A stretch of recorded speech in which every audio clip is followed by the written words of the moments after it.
সুদূর উত্তর আমেরিকার সুপারফ্রুট ব্লুবেরির চাষ হচ্ছে রাজ্যে। কৃষি বিশেষজ্ঞরা আশাবাদী অ্যাভাকাডো, রামবুটান, ড্রাগন, অন্যান্য বিদেশি ফলের মতো ব্লুবেরির সফল চাষও সম্ভব হবে রাজ্যে। কৃষি বিশেষজ্ঞ ডক্টর রাজীব ঘোষ 2024 সালে পুনে থেকে সুপারফ্রুট ব্লুবেরি নিয়ে আসেন এবং নাগিছড়া এলাকার রাজ্যিক উদ্যান ও বাগিচা ফসল গবেষণা কেন্দ্রে পরীক্ষামূলকভাবে চাষ শুরু করান।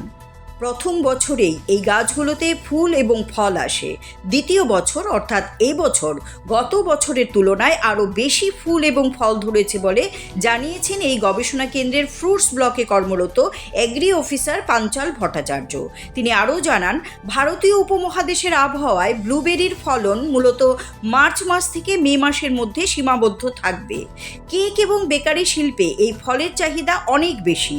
এছাড়াও এই ফলটিকে শুকিয়ে সারা বছর ধরে বাজারে বিক্রি করা হয়। পুষ্টিগুণ অনেক বেশি থাকায় সচেতন মানুষ আগ্রহ সহকারে এই ফল কিনে নেন। এই ফলটিকে যদি বাণিজ্যিকভাবে চাষ করা যায় তাহলে কৃষকেরা আর্থিকভাবে আরও লাভবান হবেন। রাজ্যের যে সকল এলাকায় তুলনামূলকভাবে ঠান্ডা বেশি থাকে, বিশেষ করে জম্পুই সহ অন্যান্য পাহাড়ি এলাকায় এই ফল চাষ লাভজনক হতে পারে বলে আশা ব্যক্ত করেন তিনি। নমস্কার, আপনারা এখানে দেখতে পাচ্ছেন ব্লুবেরি প্লান্ট ফ্লাওয়ারিং স্টেজে আছে এখন। তো এই গাছগুলি আমাদের স্টেট হর্টিকালচার রিসার্চ স্টেশনে 2024-এর শেষের দিকে আনা হয়েছিল, মেনলি অ্যাডাপ্টেবিলিটি স্টাডির জন্যই, যে ত্রিপুরার ক্লাইমেটে এই ধরনের সুপার ফুড বলতে পারেন, খুবই নিউট্রিয়েন্ট ডেন্স বেরি, যা অরিজিন নর্থ আমেরিকা। তো আমাদের রাজ্যে এগুলি আমরা পুনের থেকে আনা হয়েছে এখানে অ্যাডাপ্টেবিলিটি দেখার জন্য। তো আপনারা দেখতে পাচ্ছেন যে এখন ভালো পরিমাণে ফ্লাওয়ারিং এসছে। তো এগুলির নর্মাল হারভেস্টিং সিজন ইন্ডিয়াতে মার্চ থেকে মের মধ্যে সীমাবদ্ধ থাকে। আর এই ফলটার ডিমান্ড কনফেকশনারি ইন্ডাস্ট্রিতে খুবই বেশি। ব্লুবেরি চিজ কেক এবং অন্যান্য বেকিং আইটেমসের ফ্লেভারের জন্য এই ফ্রুটের ডিমান্ড রয়েছে।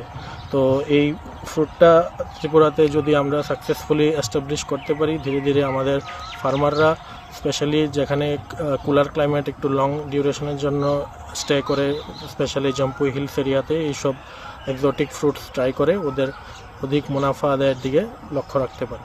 গবেষণা কেন্দ্রের বাগানের ব্লুবেরির প্লটে গিয়ে দেখা যায় নেটে শেডের তলায় পলিমালচিং করে সারিবদ্ধভাবে গাছগুলোকে লাগানো হয়েছে।